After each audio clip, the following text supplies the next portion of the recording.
ఒక్కడే కొండని రెండు ముక్కలు చేశాడు. అతని పేరే దశరథ్ మాంజీ. 1959లో కొండని దాటుతూ జారిపడి ఇతని భార్య ఫగునియాదేవి తలకి బలమైన గాయమైంది. సమీపంలో ఉన్న ఆసుపత్రికి తీసుకుని వెళ్దామంటే వీళ్ళ ఊరికి దగ్గరలో ఉన్న పెద్ద కొండ ఉండడం వలన ఊరు చుట్టూ తిరిగి ఆసుపత్రికి తీసుకుని వెళ్లాల్సి ఉంది.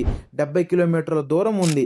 సరైన రహదారి లేకపోవడం వల్ల సమయానికి చికిత్స అందక తీవ్రమైన రక్తస్రావంతో తన భార్య మరణించింది. తన భార్య మీద ప్రేమతో మరియు చనిపోయిందనే బాధతో ఇంక నుంచి ఈ కొండ వల్ల ఎవరు చనిపోకూడదనుకొని ఆ రోజు ఒక నిర్ణయం తీసుకున్నాడు. 1960లో కేవలం ఒక సుత్తి మరియు శానంతో చెక్కడం ప్రారంభించి 22 సంవత్సరాలు నిరంతరంగా చెక్కాడు. మొదట్లో ఊరి జనమంతా ఇతను ఒక పిచ్చివాడనుకొని నవ్వారు, కానీ చివరికి మంచి రోడ్డుని చెక్కి ప్రభుత్వమే దిగి వచ్చేలా చేశాడు.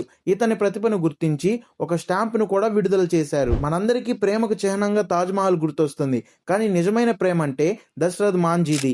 ఎందుకంటే తన భార్య చనిపోయిందని ఒక పెద్ద కొండనే తవ్వేశాడు. ఈ వీడియో మీకు ఎలా అనిపించిందో కామెంట్ చేయండి.